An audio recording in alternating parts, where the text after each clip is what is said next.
সবুজ এবার উঠে দাঁড়িয়ে শিশিরের দিকে ঝুঁকে পড়ল। তার কণ্ঠে কোনো আবেগ নেই, যেন সে বাজারের দর জানাচ্ছে। দেখুন শিশির সাহেব, শান্ত হন। যেটা গেছে সেটা গেছে। আর নিশ্চয়ই আপনি এমন কিছু করেছিলেন যার কারণে কত কাস্টমার আসে যায়। কই, এমন তো কোনোদিনও হলো না। নয়নতারা, ওই ওই মেয়ে কই? ইস, এখন একদম গালি বের হইতেছে। খুব তো 2 দিন তুলু তুলু করলেন দেখলাম। মানা করছিলাম আপনাকে, অতিরিক্ত ঘেঁষেন না। শুনবেন তো না? এবার ভোগেন। শিশির থরথর করে কাঁপছে। খুব ইচ্ছে করছে এই সব কিছু মিথ্যা প্রমাণিত হোক। সে এখনই ঘুম থেকে জেগে উঠবে আর দেখবে সে শুয়ে আছে রূপালীর হোটেলের বিছানায়। কিন্তু না, এইসব সত্যি। চাইলেও এসব মিথ্যে হয়ে যাবে না। সত্যি, আজ শিশির একজন অপুরুষ।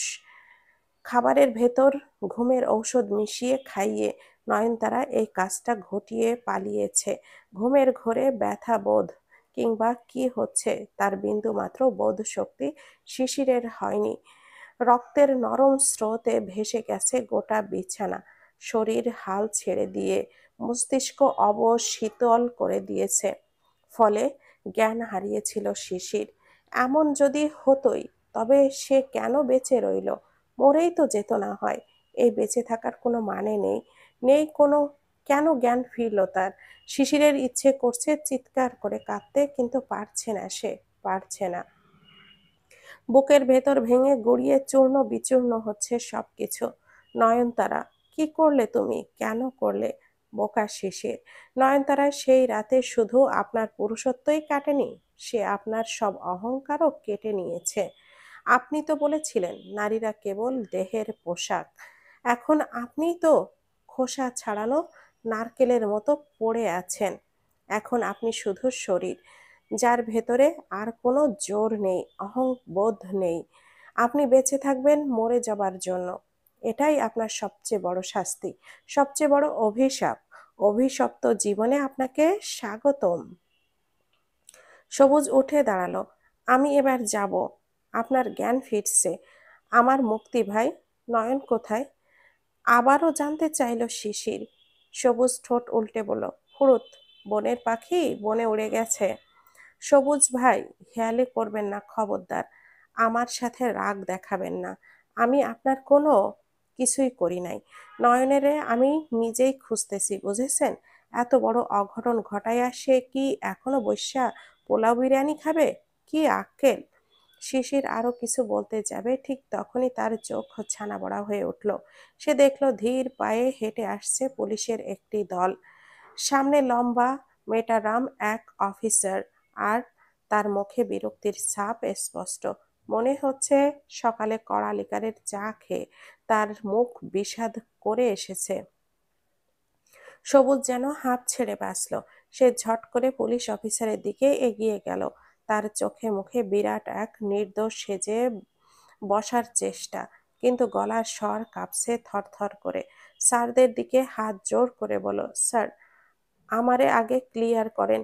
এই যে রুগী, তার মুখেই শোনেন আমি কিছুই করি নাই, সব করছে ওই নয়নতারা। ওরে ধরেন স্যার, আমারে ছাড়েন। আমি তো গরিব ম্যানেজার, এসব কাণ্ড আমার পক্ষে করা সম্ভব? ওসি ঠান্ডা দৃষ্টিতে সবুজকে স্ক্যান করে, তারপর চোখ সরিয়ে শিশিরের দিকে তাকালো। শিশির ততক্ষণে অর্ধেক হয়ে বসেছে। কাদো কাদো মুখে গলা বাড়িয়ে দিল, স্যার, স্যার আমাকে বাঁচান। ওই মেয়েটা আমার শেষ করে দিচ্ছে, আমার সর্বনাশ করে পালাইছে। ওরে ধরেন স্যার, আমারে ন্যায় দেন স্যার। আমারে পুরুষ থেকে অপুরুষ বানিয়ে দিয়েছে। ওসি ভ্রু তুলে তাকালো। যেখানে সেখানে ঢোকানোর নেশা থাকলে এমনই হয়। কম তো আর দেখলাম না এই পেশায়। তবে তার আগে আপনার নিজের ব্যবস্থাটাই করতে হইতেছে। এ কথা শুনে শিশির থমকে গেল। মানে, আমার কি ব্যবস্থা? ওসি তার পেছন থেকে একটি কালো রঙের ব্যাগ এগিয়ে ধরল। এই যে, এই ব্যাগটা চিনতেছেন? শিশির ব্যাগটা দেখে মুহূর্তেই রং বদলে গেল মুখের। এই তো, ঠিক এই ব্যাগেই ছিল তার ড্রাগ আর টাকা ভরপুর করে ঠাসা অবস্থায়। এই ব্যাগ তাদের হাতে তুলে দিল কে? সর্বনাশ! সে তোতলাতে তোতলাতে বলল, এটা তো মানে আমারটা কিন্তু। ওসি ব্যাগটি খুলে ভেতরের জিনিস একটু নেড়ে চেড়ে দেখলো। ওহো, বাহ, টুনটুনিটা গেছে কিন্তু ব্যাগে মাল, টাকা, ড্রাগস সব ঠিকই আছে। ভালো। এখন আপনারে হাসপাতাল থেকে সোজা থানায় নিতে হবে। শরীর অসুস্থ, সুস্থ করেন তাড়াতাড়ি ভাই। এরপর আপনারে প্যাদানিও দিতে হবে নাকি? সবুজ পাশে দাঁড়িয়ে মুখ মাটিতে পুঁতে ফেলার মতো করে নিচু করে বলল, স্যার আমারে ছেড়ে দেন, তারপর তাদের যা করার করেন। ওসি হাত তুলে তাকে থামিয়ে দিল। তোমাকেও আমাদের সাথে যেতে হবে। অত সোজা নাকি সবকিছু? কে অনুমতি দিয়েছে এই হোটেলে চালানোর এগুলো? হোটেলের নামের পেছনে কি কি কইরা বেড়াও আমরা জানি না মনে করো? খবর তোমারও হবে কিন্তু জানতো। স্যার, স্যার, আমারে মাফ করেন স্যার, আমি কিছু করি নাই স্যার, বিশ্বাস করেন আমি এইসবে নাই স্যার। সবুজ ভেউ ভেউ করে কেঁদে ফেলল। ওসি বড্ড বিরক্ত হলেন। তাকে সরিয়ে নেওয়ার নির্দেশ দিতেই দুজন কনস্টেবল ঠেলে ধাক্কিয়ে হাসপাতাল থেকে নিচে নামিয়ে নিতে লাগলো। শিশির জড়ো সড়ো হয়ে আছে। তার মনে হচ্ছে সবকিছু মাথার উপর দিয়ে যাচ্ছে। কিভাবে কি হচ্ছে কিছুই মাথায় খেলছে না। এগুলো সব সত্যি না স্বপ্ন? এক চিমটি দিয়ে দেখা উচিত, কিন্তু সেই সুযোগটা পেল না বেচারা। তার আগেই ওসির নির্দেশে তাকে তুলে নিয়ে এগিয়ে গেল দুজন। বহুত চিকিৎসা হয়েছে, এবার বাকি চিকিৎসা আমরাই দিব। ওরে ওঠাও। ওসির হুকুমে শিশির হৃদয় নড়ে উঠল। স্যার, স্যার, কোনো মতে উচ্চারণ করলো শিশির। এই আস্তে আস্তে, বেচারার আবার সোনা দানা দুইটাই ছিনতাই হয়েছে, সাবধানে ধরো। কনস্টেবল দুজনেই ঠোঁট টিপে হাসি আটকালো। শিশিরের মাথা ঘুরছে, ভন ভন করছে। একটু অজ্ঞান হওয়া গেলে কি খুব ক্ষতি কিছু হতো? ধুর, অজ্ঞান হওয়ারও তো কোনো মন্ত্রও তার জানা নেই। উঠে দাঁড়ানোর সময় অজান্তেই বেরিয়ে এলো একটি আর্ত চিৎকার। আহ! লজ্জা শরমে ভয়ে শিশিরের চোখে পানি চলে এলো। রুদ্রাণীতে যুক্ত হওয়া সবাইকে দীক্ষা মজুমদার তার আন্তরিক ভালোবাসা জানালো। শুভ সকাল। মোবাইলের ক্যামেরার সামনে দাঁড়িয়ে আজকের পোস্টটা লেখার সময় তার চোখে মুখে ছিল নরম অথচ দৃঢ় এক আলো। জীবনের এই মুহূর্তে মাতৃত্বের প্রথম স্পর্শ আর একদম নতুন করে শুরু করা ব্যবসার চ্যালেঞ্জ, দুটোই যেন তাকে একই সাথে ভয় দেখাচ্ছে, আবার শক্তিও দিচ্ছে। আমি ভালো আছি আপনাদের দোয়ায়। আমার গর্ভের সন্তানটাও ভালো আছে। আমরা অনলাইনের যাত্রা এখনো শুরু না করলেও অফলাইনে কাজ চলছে। খুব শীঘ্রই আপনাদের সামনে কিছু নিয়ে আসব। তবে আর তার আগে জানতে চাই আপনারা কোন জিনিসটার অপেক্ষায় আছেন? কোনটা আগে আনলে ভালো হবে বলে মনে করেন? একটু থেমে দীক্ষা স্ক্রিনে নিজের ডিজাইনগুলো দেখে নিল। ওয়ান পিস, টু পিস, ফতোয়া, ওর শেখা আঁকিবুকি খুঁটিনাটি থেকে তৈরি করা নরম লাইন, ফুলেল নকশা আর রঙের নীরব খেলা, সবকিছু যেন নতুন স্বপ্নের প্রথম বীজ। শাড়ি আর থ্রি পিসের কাজ সময় সাপেক্ষ, তাই ভাবছি একটু ছোট থেকেই শুরু করি, আপনাদের পরামর্শ চাই। শেষে নিজের নাম লিখে পোস্টটা আপলোড করে দিল। মুহূর্তের মধ্যে কয়েকশো লাইক জমে গেল। কমেন্টগুলো দেখে দেখে তার বুকের ভেতর আনন্দের ঢেউ উঠল। সবাই উৎসাহ দিচ্ছে, শুভ কামনা জানাচ্ছে। প্রথমবারের মতো সে অনুভব করলো সে একা নয়, তার পাশে আছে লক্ষ নারীর ছায়া। দীক্ষা ফোনটা লক করে একটা গভীর নিঃশ্বাস ফেলে। তার এখনো বহু পথ বাকি। স্বপ্নের নৌকা এখনো জলে নামেনি, কিন্তু হাতের মুঠোয় থাকা এই সমর্থন তাকে পথ দেখাচ্ছে, সাহস দিচ্ছে। তারপর সে নিজের ছোট্ট ওয়ার্ক টেবিলে বসে গেল। সাদা কাগজ, টুকটুকে রং, পেন্সিল আর একগুচ্ছ আনামা স্বপ্ন। দীক্ষা আবার আঁকতে শুরু করলো, যা একদিন তাকে নিজের পায়ে দাঁড়াতে সাহায্য করবে। এইদিকে তৃণার নতুন জীবনের সূর্য উঠেছে ঠিকই, কিন্তু তার আলো তৃণার কাছে তেমন উজ্জ্বল নয়। অরুণিমা চৌধুরী সকাল সকাল কাজের জন্য বেরিয়ে গেছে। বিশাল অট্টালিকার দরজা বন্ধ হওয়ার শব্দ যেন তৃণার বুকের ভেতরে আরেকটা শূন্যতা তৈরি করলো। আজ তার প্রথম অফিসিয়াল দিন। দুই ছেলেকে সামলানো, আরহাম আর আয়ান। ডাইনিং রুমটা নিঃশব্দে থরথর করছে। বিলাসিতায় তৈরি জায়গাটা যেন এক সোনালি খাঁচা। দৃশ্যত মুক্ত মনে হলেও বাস্তবে বন্দী। বড় ডাইনিং টেবিলে দুই ভাই রাজা মহারাজার ভঙ্গিতে বসে আছে। বিশাল ঘরে তাদের গলার আওয়াজ সামান্যই, কিন্তু ভাবভঙ্গি ঔদ্ধত্য যেন দেওয়ালে প্রতিফলিত হয়ে ফিরে আসছে। তৃণা ধীরে ধীরে এগিয়ে গেল। হৃৎপিণ্ড ধুকফুক করছে তার, তবুও মুখে টেনে টুনে হাসি ধরে রাখলো। তোমাদের নাম কি বাবুরা? আরহাম প্রায় 10-11 বছরের মতো বুদ্ধিদীপ্ত ছেলেটা তৃণার দিকে এমন ভাবে তাকালো যেন সে কোনো অদ্ভুত প্রাণী দেখছে। কোনো উত্তর দিল না, বরং আয়ানকে ইংরেজিতে বলল, look at her assist Ayan, so rustic. Ayan খিলখিল করে হাসলো, হাত তুলে তৃণার ওড়নার দিকে ইশারা করে বলল, she is look like a melt brother, is she new? তৃণার কান লাল হয়ে উঠল। শব্দগুলোর মানে তার কাছে অপরিচিত নয়, অবজ্ঞা, বিদ্রূপ, ছোট করে দেখা, সবই সে বুঝল। কিন্তু প্রতিউত্তর দেওয়ার মতো সম্পর্ক এখনো গড়ে ওঠেনি, তাই সে শান্ত স্বরেই বলল, আমি তোমাদের দেখাশোনা করার জন্য এসেছি। এখন পড়াশোনার সময়। তোমরা কি এখানেই পড়বে, নাকি ঘরের টেবিলে বসবে? আরহাম চোখ ঘুরিয়ে ঠান্ডাভাবে বলল, really? Who gave you the authority? আমাদের রুটিন আমরা জানি। You are just the caretaker. Caretaker শব্দটা তৃণার বুকের বিঁধে গেল। জীবনে কত অপমানই যে সহ্য করেছে, কিন্তু এভাবে একজন শিশুর কাছেও তাকে অপমানিত হতে হবে কোনোদিন কল্পনাতেও ভেবেছিল তো সে? তৃণার বুকটা হালকা কেঁপে উঠল। সে আয়নের দিকে তাকালো। ছেলেটা তার মুখের সামনে দাঁড়িয়ে ভেংচি কাটছে। আয়ান বড়দের সঙ্গে এমন আচরণ করে না, এটাকে ম্যানার্স বলে না। তৃণা এবার একটু কঠোরই হলো। আয়ান আরো বেয়াড়া হয়ে উঠল তাতে। সে টেবিল থেকে উঠে একদম তৃণার সামনে এসে দাঁড়ালো। I will do what I want, you are not my mom. Trina গভীরভাবে শ্বাস নিয়ে বলল, মা না হলেও তোমাদের দেখাশোনার দায়িত্ব যখন আমাকে দেওয়া হয়েছে, তখন তোমাদের আদব কায়দা, আচার আচরণ, ব্যবহার, এটা শেখানো আমার দায়িত্বের ভেতরে পড়ে। গভীর হয়ে উঠল তৃণা, চোখে মুখে কঠোরতা ফুটিয়ে তুলে বলল, তুমি এখনই টেবিলে বসো। কিন্তু কথা শেষ হওয়ার আগেই ছটফটে আয়ান ঠোঁট উল্টে সরাসরি থুতু ছুঁড়ে মারল তৃণার মুখে।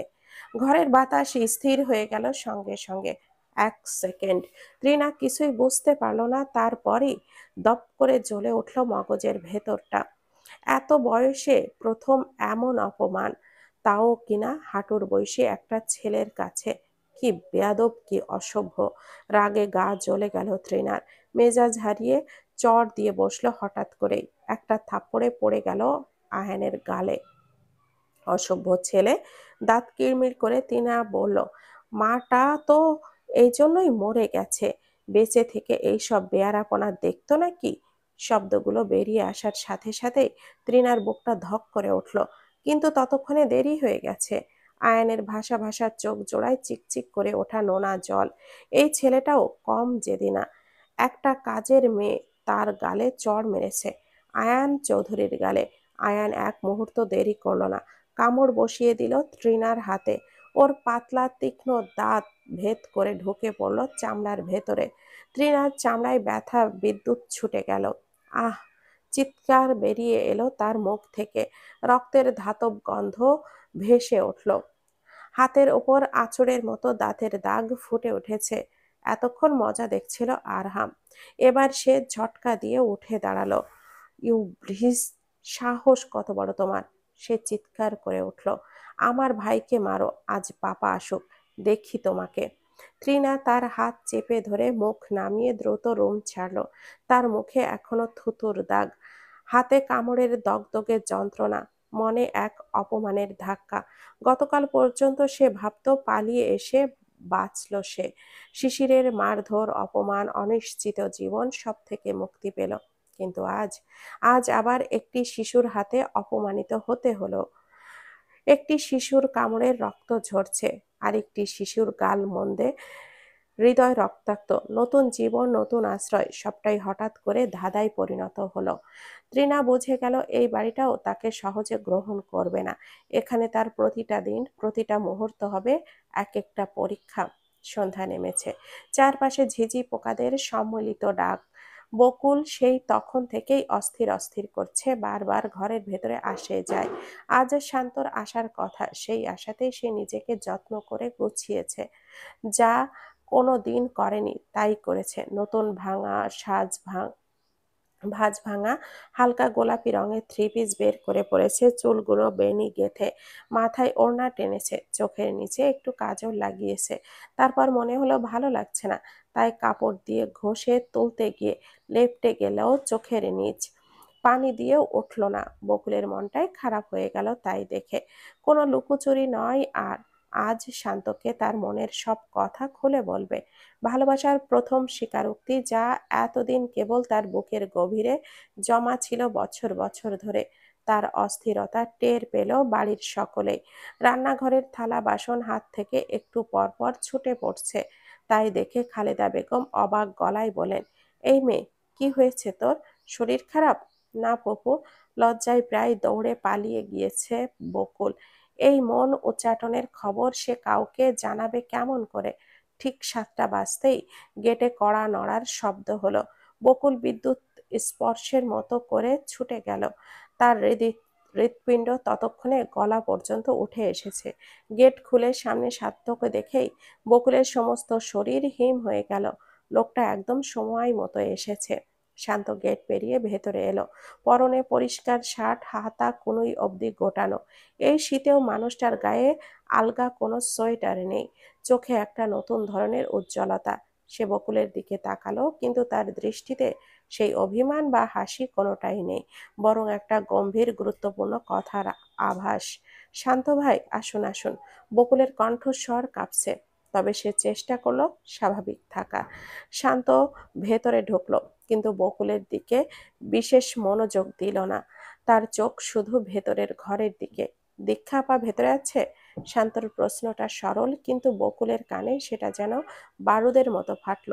বকুল অবাক হলো। হ্যাঁ, আছে। কেন? তাকে আমার দরকার, বিশেষ দরকার। বিশেষ দরকার মানে?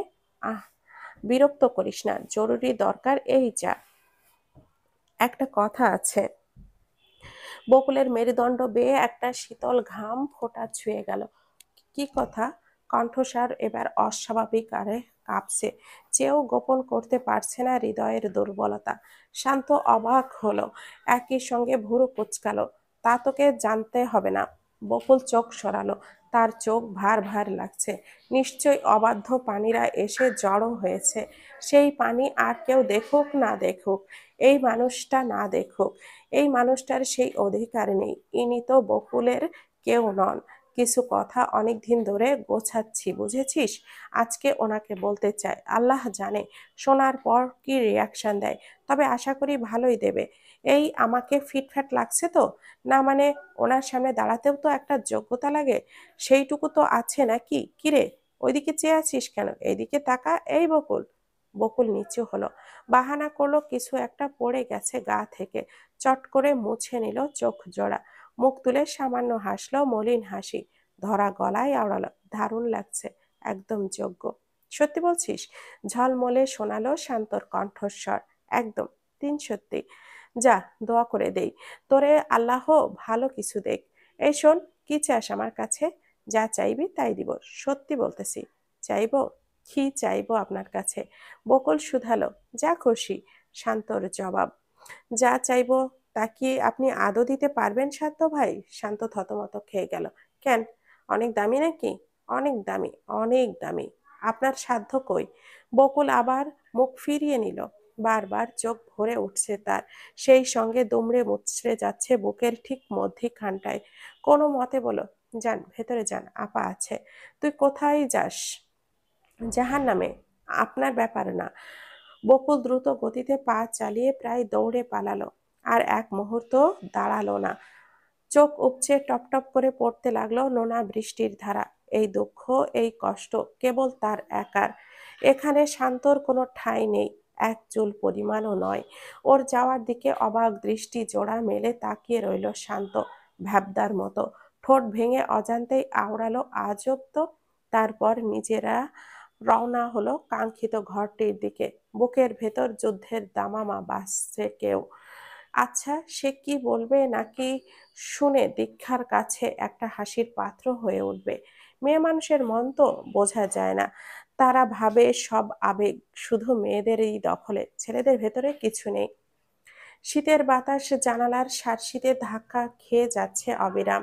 ঘড়িতে সময় প্রায় 7:30। দীক্ষা তার ঘরের আরামদায়ক খাটে হেলান দিয়ে বসে, হাতে ফোন, যদিও তার চোখ ফোনের স্ক্রিনে, কিন্তু মনটা তখনও দূর আকাশের তারার হিসেব করছে। এই মুহূর্তে সে কেবল তার অনাগত সন্তানের জন্যই একটা স্থিতিশীল ভবিষ্যৎ কামনা করে। দরজায় সামান্য টোকার শব্দ হতেই দীক্ষা চোখ তুলে তাকালো। দাঁড়িয়ে আছে শান্ত। ভেতরে আসি? অনুমতি নিতে হয় নাকি?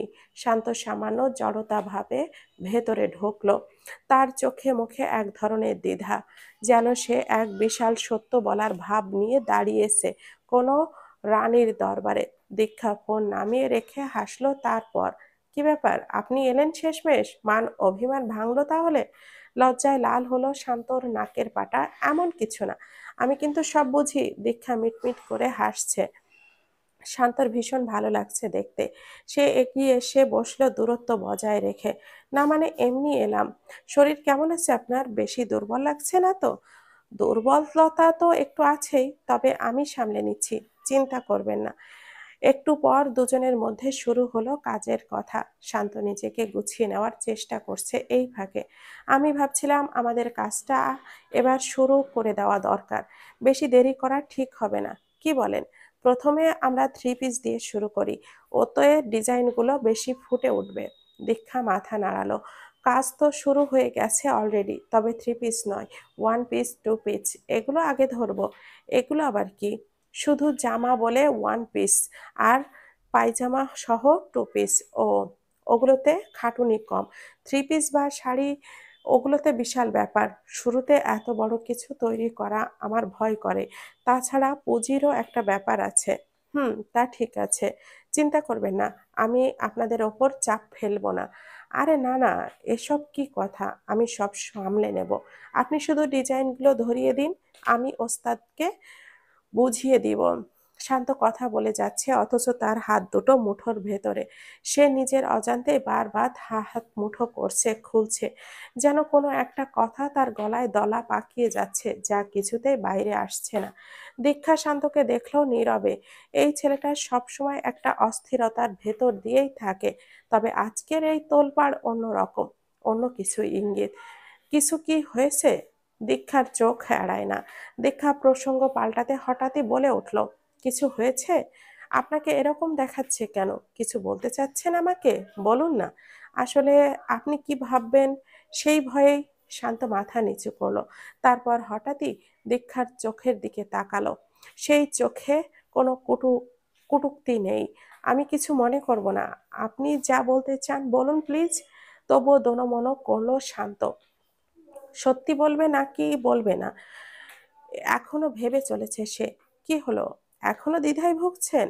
বললাম তো, নিশ্চিন্তে বলে ফেলুন, আমার অত মাইন্ড টাইন্ড নেই, বলুন। একটা লম্বা শ্বাস ছেড়ে বলে উঠল ছেলেটা, আমি না আপনার একজন শুভাকাঙ্ক্ষী। কোনো কারণ ছাড়াই আপনাকে আমার খুব ভালো লাগে। আপনি যখন হাসেন আমার হৃদয় জুড়িয়ে যায়। আপনার ভালো হোক, আপনি শান্তিতে থাকেন, আমি মন থেকে শুধু এটাই চাই। শান্ত এক মুহূর্ত থামলো, তার চোখে আর্দ্রতা ফুটে উঠেছে। আমি জানি আপনার জীবনে এখন অনেক কষ্ট। আপনার আপনার এখন একজন সঙ্গীর দরকার। আমি আপনার সঙ্গ দিতে চাই, আপনার পাশে থাকতে চাই। আপনি দয়া করে আপনার যত চিন্তা আছে সব আপাতত ঝেড়ে ফেলুন। অনাগত অতিথির কথা ভাবুন, তার জন্য একটা সুন্দর পৃথিবী তৈরি করার কথা ভাবুন। দীক্ষা চোখ বড় করে শান্তর কথাগুলো গিলছে, অবাক হয়েছে সে। বুকটা ধুকপুক করছে তার। তবে কি শান্ত তাকে? না না, এটা হতে পারে না, হওয়া উচিত না। দীক্ষার এই জীবনে আর কাউকে সে জীবন সঙ্গী হিসাবে চায় না, অন্তত শান্তকে তো নয়। শান্ত তার চেয়ে বয়সে ছোট, এবং তাদের মধ্যকার এই সেই সামঞ্জস্যতা নেই যা একজন জীবন সঙ্গীর কাছে খুঁজবে দীক্ষা। ইয়া রব, বাঁচান আমাকে, এই পরিস্থিতি থেকে বাঁচান। মন যেন প্রার্থনা করে চলে, কিন্তু শান্তর পরের কথাগুলো সেই সব আশঙ্কাকে এক লহমায় মুছিয়ে দিল। আমার না কোনো বড় বোন নেই আপা, ছোট ভাই বোন থাকলেও বড় বোন থাকলে কেমন নির্ভরতা পাওয়া যায়, আমি সেটা কোনোদিন পাইনি। যখন প্রথম দিন আপনার কষ্টগুলো দেখলাম, তখন কেন জানি মনে হলো আপনি যদি আমার বড় বোন হইতেন। শান্ত দৃঢ় গলায় শেষ করলো পরের কথাগুলো। আমি আপনাকে বড় বোনের জায়গার আসনটা দিচ্ছি দীক্ষাপা। আপনি আপনাকে আমি আপনাকে কোনোদিন ছোট চোখে দেখি নাই। এই কথাগুলো আমি অনেক দিন ধরেই আপনাকে বলতে চাইছিলাম, কিন্তু সাহসে কুলাই নাই। আজ বলে ফেললাম, যাতে আপনিও আমাকে আপনার ছোট ভাই হিসাবে গ্রহণ করেন। দীক্ষার চোখে এবার সত্যি সত্যি জল এলো। সেই জল আর কষ্টের নয়, নির্ভরতা আর ভালোবাসার। শিশিরের বিশ্বাসঘাতকতা, তৃণার তীব্র ঈর্ষার পরে এরকম মানুষের থেকে এমন নির্মল ভালোবাসা পাওয়াটা যেন স্বর্গের আশীর্বাদ। সে উঠে বসলো, তার শরীর জুড়ে তখন এক অদ্ভুত আবেগ। শান্ত ভাই, আপনি আমাকে আপনার ছোট ভাই হিসেবে মেনে নেন না প্লিজ। আমি কথা দিতেছি, আপনার কোনো অযত্ন আর অসম্মান এই শান্ত বেঁচে থাকতে হবে না। যে বা যারাই আপনাকে কষ্ট দিতে আসবে, সবটিরে একদম আলু প্যাদানি দিয়া বাপের নাম ভুলাইয়া ছাড়বো। আর আপনি ওরে নিয়েও কোনো চিন্তা করবেন না, বুঝেছেন? আমি ওর আপন মামা আছি, ভাইবা রাখছি। ওরে মাদ্রাসায় দিব, ছোট থেকে আল্লাহর কালামে বড় হবে, ভদ্র হবে, হাফেজ হতে পারলে তো আলহামদুলিল্লাহ, নইলে মাদ্রাসার কলেজ পাশ দিয়া ডাক্তারিতে দিয়া দিব। বংশে একটা ডাক্তার থাকা ভালো, তাই না আপা? বুড়া হইলে অল্প টাকায় চিকিৎসা পাওয়া যাবে, ডাক্তারি কইরা ও অনেক বড় হবে, তারপর খালি টাকাই টাকা। আপনার আর কোনো দুঃখ থাকবে না, কষ্ট থাকবে না, মামা হিসেবে আমিও একটু আরাম করতে পারবো। বুঝেন নাই? দীক্ষা হাসছে, শব্দ করে হাসছে। ওর সেই হাসি যেন ঘর ভর্তি উষ্ণতার আলোর মতো ছড়িয়ে পড়েছে। হাসতে হাসতে চোখ দিয়ে টলমলো চোখের পানি গড়িয়ে পড়ল, কিন্তু আজ সে সেগুলো মুছতে চাইল না। শান্ত এক মুহূর্ত দাঁড়িয়ে মুগ্ধ হয়ে দেখল, হাসির সঙ্গে চোখের পানির মিলনে মেয়েদের মুখে যে অদ্ভুত সৌন্দর্য ফুটে ওঠে, তা ভাষায় বোঝানো যায় না। তার মুখ থেকে অনায়াসে বেরিয়ে এলো, মাশাআল্লাহ। আল্লাহ আমার এই বোনটাকে সবসময় এমনই হাসি খুশি রেখো।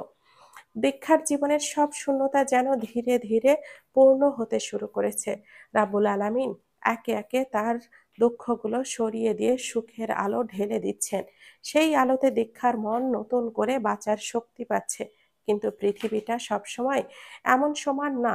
দীক্ষা যেখানে ধীরে ধীরে জীবনের সুরভি পাচ্ছে, ঠিক তার উল্টো প্রান্তে শিশিরের নাভিশ্বাস উঠছে। তার শরীরের ওপর একটার পর একটা লাঠির আঘাত পড়ছে।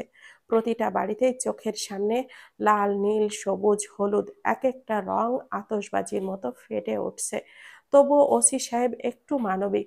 তিনি স্পষ্ট বলে দিয়েছেন, ওপরের দিকে যত লাগে লাগুক, নিচের দিকে যেন আম গাছের পাতাও না নড়ে। অর্থাৎ মারধর হবে, তবে নিয়ম মাফিক। আহারে বেচারা, ডাক্তার সেলাই দিয়ে দিয়েছে, ব্যথায় মুখ বেঁকে আছে, দাঁড়াতে হয় দু পা আর 3 হাত ফাঁক করে, যেন পদাসনে এক বিপরীত সংস্কার। আর একটু নড়াচড়া করলে এমন চিৎকার দেয় যে থানার পাশে থাকা কাকেরাও থমকে তাকিয়ে থাকে। পরবর্তী বাড়িটা আরো জোরে পড়ল। শিশির আর সইতে পারল না, ওর ইয়ে ইয়ে হয়ে গেল। গরম পানি পড়ল এক কনস্টেবলের পায়ের ওপর। তিনি লাফ দিয়ে ছিটকে সরে দাঁড়ালো, নাক মুখ কুঁচকে বলে উঠল, শালার ওই দুইটা না কাইটটা এইটা কাইটটা নিয়ে গেলে একদম ভালো হইতো। শালার পুত, মুতার জায়গা পাস না। শিশির চোখ বন্ধ করে নিল। জীবনটা তার এমন নরকে পরিণত হয়ে গেল কেন? বৈঠক বসবে চৌধুরীদের হল ঘরে, এমনটাই ভেবে রেখেছিল তৃণা। কিন্তু তাকে অবাক করে দিয়ে অরুণিমাভ চৌধুরী তাকে নিজের বেডরুমে ডেকে পাঠালেন। তৃণা গুটিসুটি পায়ে এগিয়ে গিয়ে দাঁড়ালো দরজার সামনে। উসখুস করতে থাকা গলায় শুধালো, আসবো? সাদা শুভ্র রঙের পাঞ্জাবি পরিধান করেছেন তিনি। আবার কোথাও বেরোবেন বুঝি? আয়নার ভেতর দিয়ে তৃণার দিকে দৃষ্টি নিক্ষেপ করলেন, হালকা গলায় বললেন, এসো। তৃণা ভেতরে ঢুকলো। ওকে কি জন্য ডাকা হয়েছে সেটা বেশ ভালো করেই বুঝতে পারছে, কিন্তু এর পরিণামে কি শাস্তি দেওয়া হবে তা ধরতে পারছে না। এই লোককে দেখে ওর ততটা কঠিন কেউ মনে হয়নি, তবে নিজের ছেলের ব্যাপার যখন, কঠোর হতে কতক্ষণ, হয়তো বের করে দিবেন। তৃণা ভেতরে দিয়ে ভয় পাচ্ছে, কিন্তু ওপর দিয়ে যথেষ্ট শক্ত মনোভাব দেখিয়ে নিজে থেকেই বলল, দেখুন, যেটা হয়েছে সেটা অজান্তেই হয়ে গেছে। আমি ইচ্ছাকৃতভাবে কিছুই করতে চাইনি। অরুণিমা কিছুই বললেন না, যেন শুনতে পাননি। নিজের কাজ যত্ন সহকারে করে যেতে লাগলেন। পাঞ্জাবির কলার ঝেড়ে দুটো টান দিয়ে ফিটিংটা আরো একবার যাচাই করে নিলেন। বুকের বোতামগুলি সুন্দর করে আটকালেন। ড্রেসিং টেবিলের সামনে থেকে পারফিউমের শিশিটা তুলে নিয়ে স্প্রেতে 3টা স্প্রে করলেন, একদম বেছে বেছে নির্দিষ্ট জায়গায়, যেন অন্য কোথাও পারফিউম লাগানো বড় কোনো গুনাহ বা অপরাধ। তৃণা অবাক মুগ্ধতা নিয়ে মানুষটিকে দেখছে। কে বলবে এই লোকের এত বয়স? তার গাম্ভীর্য, তার অ্যাটিটিউড, সবকিছু তৃণাকে কেমন যেন একটা ঘোরে ফেলে দিচ্ছে। সে চোখ সরাতে পারছে না, মন্ত্রমুগ্ধের মতো চেয়ে আছে। মানুষটির কর্মকাণ্ড তাকে বেশ আনন্দ দিচ্ছে। হঠাৎ করে ভদ্রলোক আয়নার ভেতর দিয়ে আবারও তার দিকে তাকালেন। তৃণাও তাকিয়েছিল। দুজনের চোখাচোখি হতেই তৃণা চোখটা নামিয়ে নিল। অরুণিমা মৃদু হাসলেন। হাত ঘড়িটা পেঁচিয়ে নিতে নিতে বললেন, তুমি আমাকে মিথ্যা বলছো তৃণা? তৃণা বিস্ময়ে হতবিহ্বল হয়ে গেল। ঢোক চাপলো অজান্তেই। বুকের ভেতর ধকধক করছে তার। কি মিথ্যা বলেছি? তোতলাচ্ছ কেন? এখানে তোতলানোর মতো তো কিছু হয়নি। অরুণিমা মৃদু হাসলেন। ভয় পাচ্ছ কেন?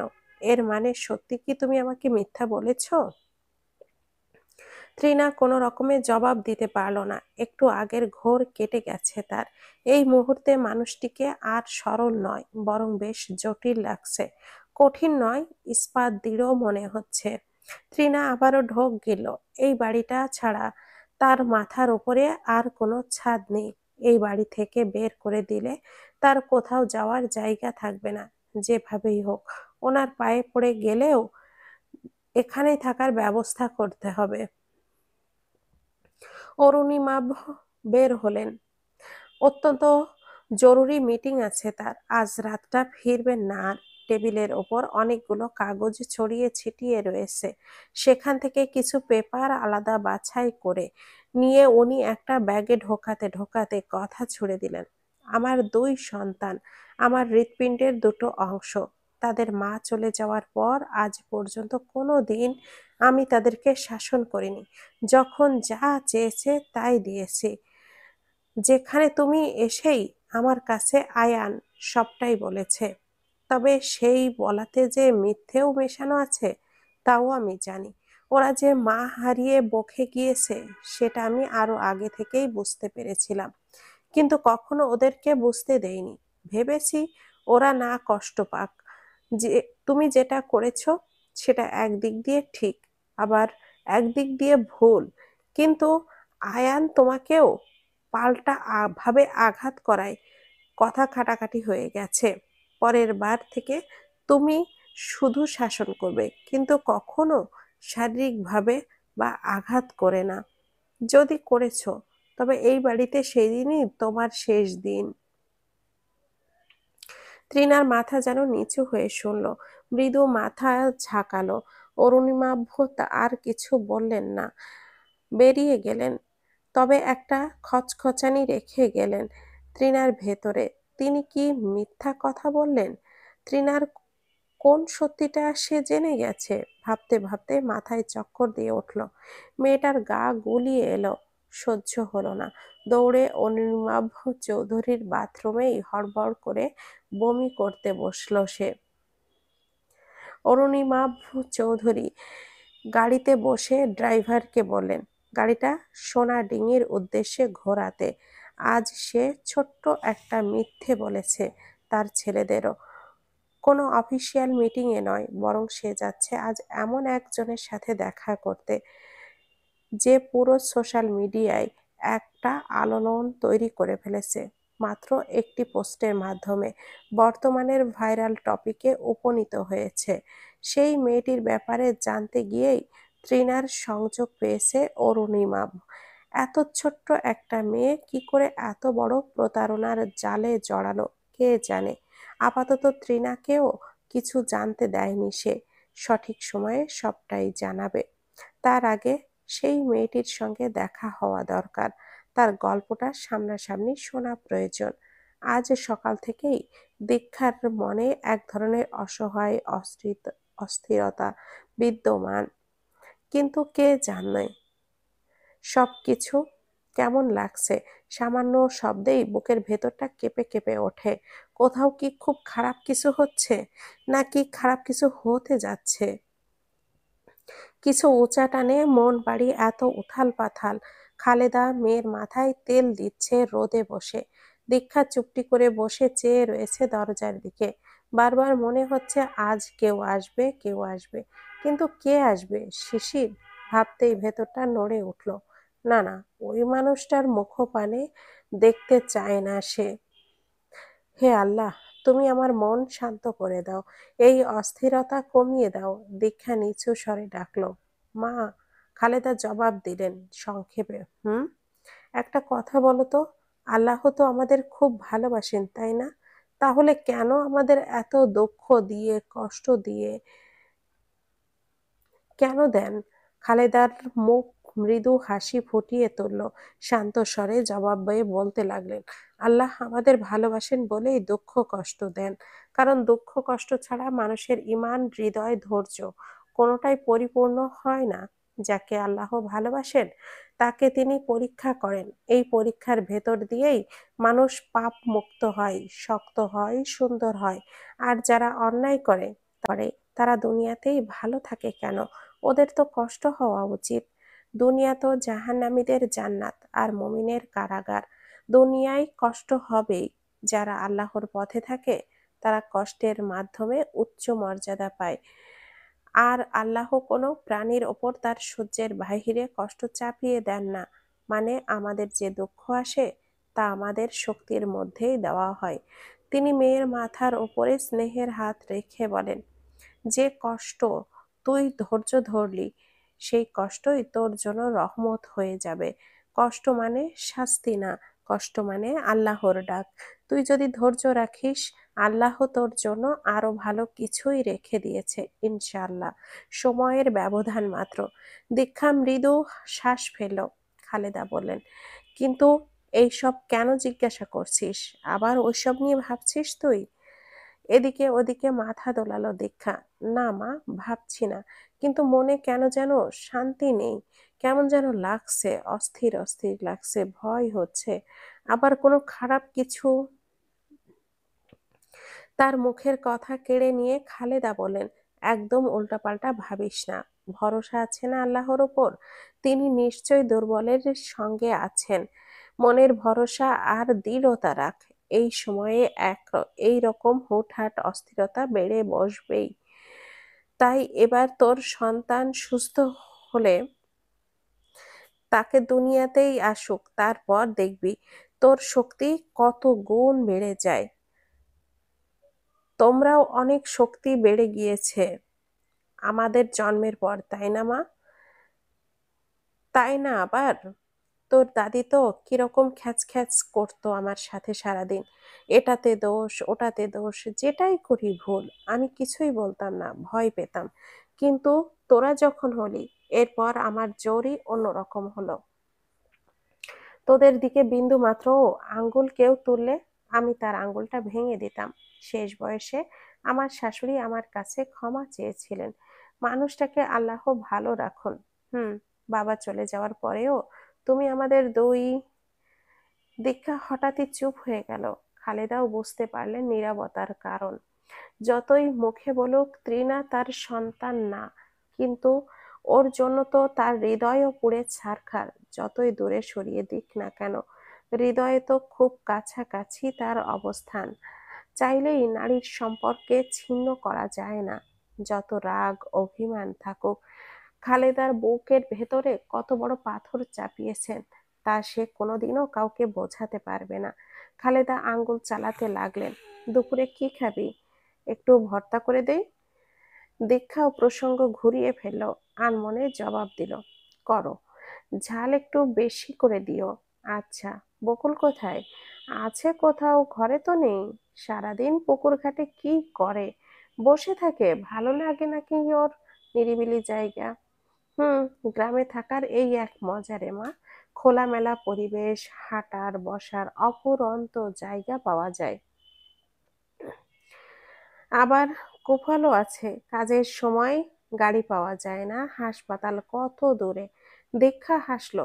সবকিছুরই এপিঠ ওপিঠ আছে তো মা। তা আছে।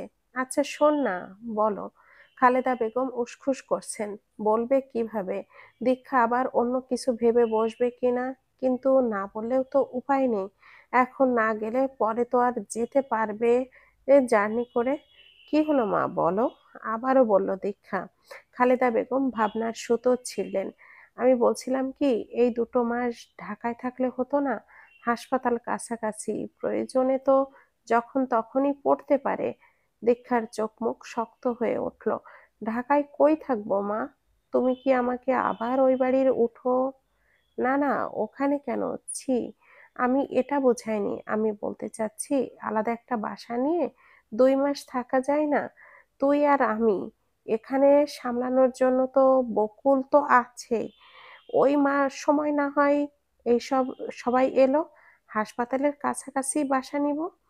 এ কথা যে দীক্ষা ভাবেনি তা না, সেও ভেবেছে, তবে ততটাও গুরুত্ব দেয়নি। খালেদা বেগমের কথা শুনে নিজে আরো একবার নিজের ভাবনাগুলোকে ঝালাই করে নিল।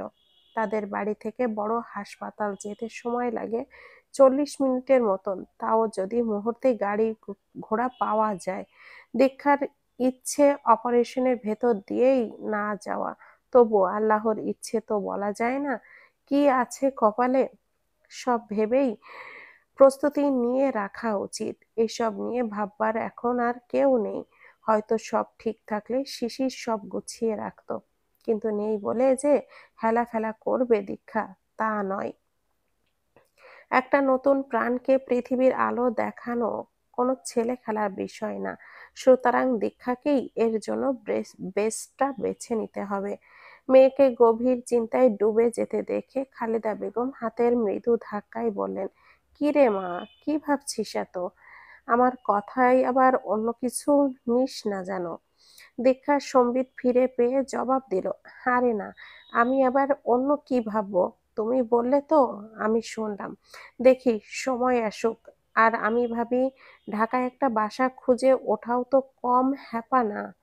তা ঠিক, ভাবছি মা। তুমি আপাতত এইসব নিয়ে ভেবো না। বকুলকে পাঠাও তো, আমার কাছে দরকার আছে। আচ্ছা। খালেদা চলে যেতেই দীক্ষা উঠোনের মাঝ বরাবর পাতা বড় মোড়াটার সামনে হেলান দিয়ে বসলেন। দুপা ছড়িয়ে দিয়েছে সে। পিঠের মোড়ার শক্ত তক্তার পরশ, গায়ে সকালের মিষ্টি রোদ, সব মিলিয়ে এক অদ্ভুত আরাম ধরেছে শরীরে। রোদের উষ্ণতা গা গরম করে তুলেছে, আর দীক্ষার চোখের পাতা টান পড়েছে হালকা। মনে হলো, এই জায়গাটায় যদি একটা বালিশ দিত কেউ। ভাবনাটুকু আনমনেই মাথায় এলো, আর ওর মিলিয়ে গেল। পরনে ওর হালকা নীল ম্যাক্সি, বুকের সামান্য সাদা বড় ওড়না জড়ানো। খালেদা একটু আগেও যত্ন করে চুলগুলো মাঝ বরাবর সিথি করে এ দিয়েছে। চুলগুলো এখন খোলা, রোদ হালকা চকচক করছে। ফর্সা গোলগাল মুখে রোদের ছটা পড়ে যেন আরো কোমল, আরো মায়াবী লাগছে তাকে। দীক্ষা চোখ বুজে রইল দীর্ঘক্ষণ। তার মাথার ভেতরে চলতে লাগলো একের পর এক ভাবনা। জীবনের হাঁটা পথগুলো, হারিয়ে যাওয়া দিনগুলো, আর অজানা ভবিষ্যতের ফাঁকা রাস্তাগুলো। কত ছবি, কত স্মৃতি, কত স্বপ্ন রেলগাড়ির একটানা চলমান চেইনের মতো করে হাঁপাতেই যাচ্ছে না, থামতেই চাইছে না। এইসব ভাবনা শেষমেশ যেন হাঁপ ধরে আসে তার। ঠিক তখনই বন্ধ চোখের অন্ধকারে শিশিরের মুখটা ভেসে ওঠে। অস্বস্তি লাগে। দীক্ষা চমকে চোখে মেলে, আর চোখ মেলতেই সে ধড়পড়িয়ে সোজা হয়ে বসে যায়। হৃৎপিণ্ড যেন হুড়মুড়িয়ে বুকের ভেতর থেকে বাইরে লাফ দিতে চায়। তার সামনে কিছু দূরে দাঁড়িয়ে আছে একজন অচেনা মেয়ে। তাকিয়ে আছে স্থির গভীর অদ্ভুত দৃষ্টিতে। দীক্ষার বিস্ময় দেখে আগন্তুকটিকে চমকে ওঠে। তারপর দ্রুতই নিজেকে সামলে নরম গলায় বলে, ভয় পাবেন না, আমি নয়ন, নয়নতারা। দীক্ষা ভুরু কুঁচকে একত্র হয়ে আসে। এই মেয়েকে এখানে এলো কখন? আর তার দিকে এভাবে চুপচাপ দাঁড়িয়ে তাকিয়ে ছিল কেন? দীক্ষার মনে প্রশ্নর পর প্রশ্ন জমতে থাকে। সূর্য ওঠার সঙ্গে সঙ্গে চৌধুরী বাড়ির বিশাল জানালার গুলো দিয়ে ফ্যাকাশে ঠান্ডা নির্দয় আলো ঢুকে পড়ে। ঠিক তেমন করেই তৃণার ভেতরের মনটাও আজ ফ্যাকাশে। সারা রাত ঠিক মতো ঘুম হয়নি তার। হাতে কালচে দাগগুলো, ত্বকে হালকা জল পড়ে থাকা ব্যথা, আর গালে একটা টের পাওয়া যায় আয়নায় থুতুর পরশ। তবুও সকাল মানেই দায়িত্ব, সকাল মানেই কর্তব্য, সকাল মানেই নতুন যুদ্ধ। তৃণা ধীরে ধীরে ডাইনিং রুমের দিকে এগিয়ে গেল। ঘরটা এখন একদমই একই রকম নীরব, অথচ বিলাসিতার ঢাকার শূন্যতা। যেন মানুষটা শুধু অহংকার আর জৌলুসের প্রতিধ্বনি ভাসছে চারিদিকে। আরহাম আয়ান দুজনেই তাদের ঘরে। অঞ্জলির মা বলেছেন 10টা বাজলেই তাদেরকে কিছু খাইয়ে দিতে হয়। আরহাম নিজে খেয়ে নিলেও আয়ান খেতে চায় না, তাকে মুখে তুলে খাইয়ে দিতে হয়। সব শুনে তৃণা একটা রুদ্ধশ্বাস ফেলল। এইসবের চেয়ে বুঝি শিশিরের সঙ্গে যুদ্ধ করাটাও ভালো ছিল। কি এক যন্ত্রণার পাল্লায় পড়েছে। ও গড! তৃণা বিড়বিড় করে দোয়া দরুদ পড়তে পড়তে ওদের বেডরুমের দিকে পা বাড়ালো। সেই সঙ্গে একটু সাহসও রাখল, যেহেতু অরুণিমা নিজেই ওদের শাসনের দায়িত্ব তার হাতে তুলে দিয়ে গেছেন। দুই ভাই জেগে, দুজনের হাতেই ফোন। তা থেকে গোলাগুলির বিকট শব্দ আসছে। গেম খেলছে। আজ তাদের চেহারায় আলাদা একটা উজ্জ্বলতা, মুখে কৌতুকের হাসি, চোখে তৃণাকে ছোট করার রোম্যান্স। তৃণা ঢুকতে ঢুকতেই বুঝতে পারল আজ আবারও ঝড় আসছে। সে ধীরে বলল, বাবুরা, ব্রেকফাস্ট রেডি, টেবিলে এসো বসো। আরহাম ঘাড় গুঁজেই গম্ভীর গলায় বলল, উই নো হোয়েন টু ইট। তোমার বলার দরকার নেই।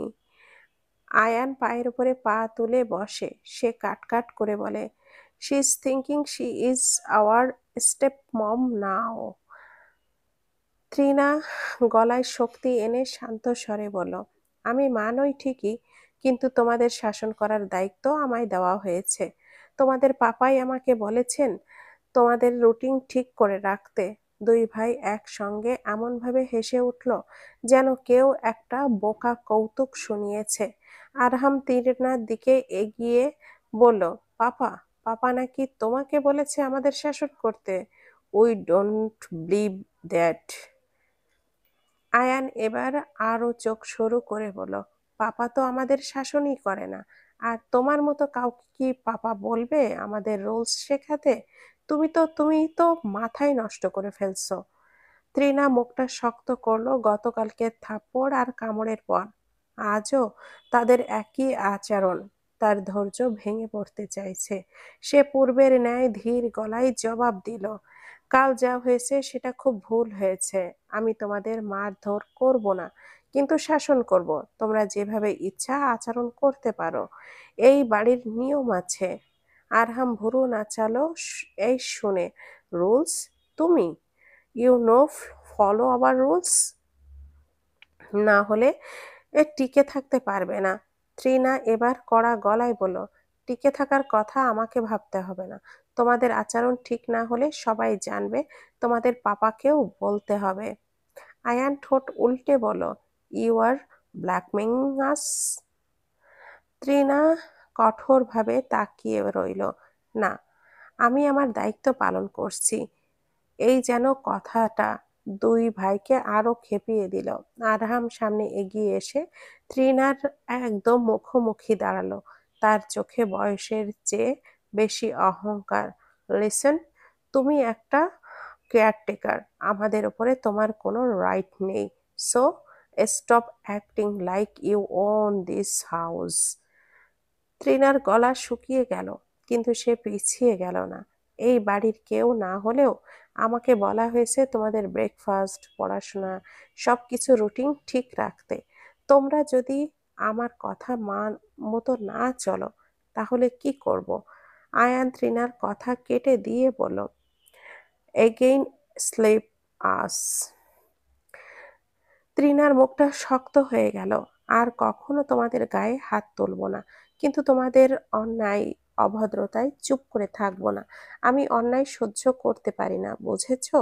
তোমাদের আচরণ ঠিক না হলে তোমাদের পাপাকে বলবো, তিনি বলবেন শাস্তি তোমাদের প্রাপ্য। পাপা বিলিভ আস, নট ইউ। তোমাকে বিশ্বাস করবে কেন? তুমি একটা পালিয়ে আসা মেয়ে, কোথা থেকে না কোথা থেকে পালিয়ে এসে আমার পাপার ঘাড়ে উঠেছো। বাই দা ওয়ে, তুমি চোর টোর ছিলে না তো আবার? চেহারায় তো একটা চোর চোর ভাব। তৃণার মাথার উপরে বাজ পড়ল যেন। এত বিশ্রী ভাষায় তার সঙ্গে এই পুচকেরা কথা বলছে, অথচ সে কিছুই করতে পারছে না। কোনো প্রতি উত্তর না, কোনো জবাব না। এতই খারাপ দিন এলো তোর তৃণা। মনে মনে ফুঁসে ওঠে সে, স্টপ ইট। আসুক আজকে তোমাদের পাপা, আমি সব বলবো। তোমরা যে কি পরিমাণে বেয়াদব এবং অসভ্য সেটা সেও জানুক। Go and see whatever you want to bitch, বলল আয়ান। আমরা তোমাকে ভয় পাই না, এটা আমাদের ঘর, তোমার না। অ্যান্ড তুমি আমাদের মাও নও, ওকে? ঠোঁটে এক চিলতে হাসি ফুটে উঠল তৃণার। ও আচ্ছা, এই জোর খাটাচ্ছ? এই জোরে এত অহংকার? যদি তোমার মা হয়ে যায় তখন? তখন তো এই ঘর আমারও হবে, তাই না? ঠিক আছে, দেখা যাক। বেরিয়ে পড়ল তৃণা। রেখে গেল দুই ভাইয়ের হতভম্ব মুখ। দুজনে একে অপরের দিকে চাওয়াচাই করছে। এই রাস্তার মেয়ে তাদের থ্রেট করে গেল। How deer she! ফোন দিয়ে আটতে লাগলো তৃণা। অরুণিমা চৌধুরী বয়স্ক, সেটা ঠিক, কিন্তু তার হাতে অগাধ সম্পত্তি, প্রভাব, সম্মান। আর মানুষটাকে দেখতেও মোটেও খারাপ লাগে না। তৃণার মাথায় হিসেবটা সহজ। এইরকম একটা বাড়িতে জায়গা যদি পাকা করা যায়, তবে জীবনের বাকিটা নিয়ে তাকে আর ভাবতে হবে না। রাস্তায় নামলে নিজের ভরসা নিজেকেই হতে হয়। তৃণা সেটা খুব ভালো করেই জানে। তাই নিজের ভবিষ্যৎটাকে আঁকড়ে ধরতে হলে তাকে যেভাবেই হোক পথ খুঁজে নিতে হবে। আজকাল বয়স কোনো বাধাই নয়, না প্রেমে না সম্পর্কে। তৃণা ভাবে, অরুণিমা চৌধুরীকে যদি নিজের মায়া, যত্ন আর প্রেমের জালে আস্তে আস্তে জড়িয়ে ফেলা যায়, তবেই কেল্লা ফতে। সেই সঙ্গে ওই বান্দরদের কটাক্ষগুলোর জবাব দিতে পারবে সে, গায়ে হাত না তুললেও ক্ষমতার জোরে, অবস্থানের দাপটে। এই ভাবনাতে শিরশির করে ওঠে তৃণার শরীর। এখন তার অপেক্ষা শুধু একটাই, কখন ফিরবেন অরুণিমা চৌধুরী। আজ থেকে তার কাজ শুরু। শুধু দুই ছেলেকেই নয়, মানুষটাকেও তার সামলাতে হবে, যত্ন নিতে হবে, খুশি রাখতে হবে। কারণ সে জানে মন জিততে পারলে একদিন মানুষটাকেও পাওয়া যাবে। সেই উত্তেজনার আগুনে তৃণা যখন ভেতরে ভেতরে মুগ্ধতার দিচ্ছিল, ঠিক তখনই এক মুঠো বরফ ঠান্ডা পানি ঢেলে দিলেন অরুণিমা চৌধুরী নিজ হাতে। রাতের মধ্যেই তিনি বাড়িতে ঢুকলেন, তবে সঙ্গে দীক্ষাকে নিয়ে। দীক্ষার গায়ে রাজকীয় শাড়ি, হাতে ছোট্ট পার্স, আর মুখে হালকা হাসি। নায়িকাদের জন্য যে স্লো মোশন এন্ট্রি হয়, একদম সেই রকম। তৃণা নিজের জায়গায় দাঁড়িয়ে এমন ব্যাকুল হয়ে গেল, মনে হলো দুই কান দিয়ে হাওয়া হাওয়া ঢুকছে আর বের হচ্ছে। আর দীক্ষা, দীক্ষা তার দিকে ফিরেও তাকাচ্ছে না। একদম টপ ক্লাস অবজ্ঞা।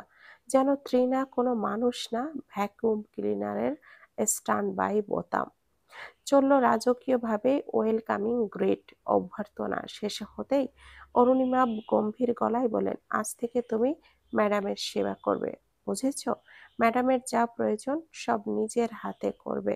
সামান্যতম অযত্ন হলে জবাবটা চাইব, মনে থাকে যেন। তৃণা ভেতরে ভেতরে, হা ম্যাডাম, আবার সেবা? আমি? আউড়ে চলেছে উদ্ভ্রান্তের মতো, অথচ মুখ দিয়ে কিছুই বের হলো না। এরপর তিনি দীক্ষার দিকে তাকিয়ে নরম গলায় বললেন, তোমার তো পা ব্যথা করছে, গাড়িতেই বারবার বলছিলে, যাও তোমার ঘরে গিয়ে বিশ্রাম করো। ও তৃণাকে দেখিয়ে গরম তেল মালিশ করে দেবে। ঠিক আছে? দীক্ষা মাথা নেড়ে রাজকীয় ভঙ্গিতে চলে গেল। তৃণা তাকিয়ে রইল চোখ বড় করে, মুখ ফাঁকা, আক্ষেপে যেন কান ঝাঁঝরা। তৃণার মনে হলো এটা কি স্বপ্ন, নাকি কেউ আমার কান ধরে সাইলেন্ট গিয়ারে চড় মেরে দিল। ভেতরে সব ঝিনঝিন করছে কেন, মাথা ঘোরাচ্ছে কেন, আশপাশ কই, ধরার জায়গা। পড়লাম পড়লাম বলতে বলতেই তৃণা সরাসরি চিৎপটাং হয়ে ফ্লোরে পড়ে গেল। অবস্থা দেখে মনে হলো তার শরীরে আত্মা ঢোকা বেরোনো নিয়ে এখনই মিটিং শুরু হবে। হতভম্ব অরুণিমা শুধু বলেন, এই মেয়ে আবার তার অ্যাক্টিং শুরু করলো।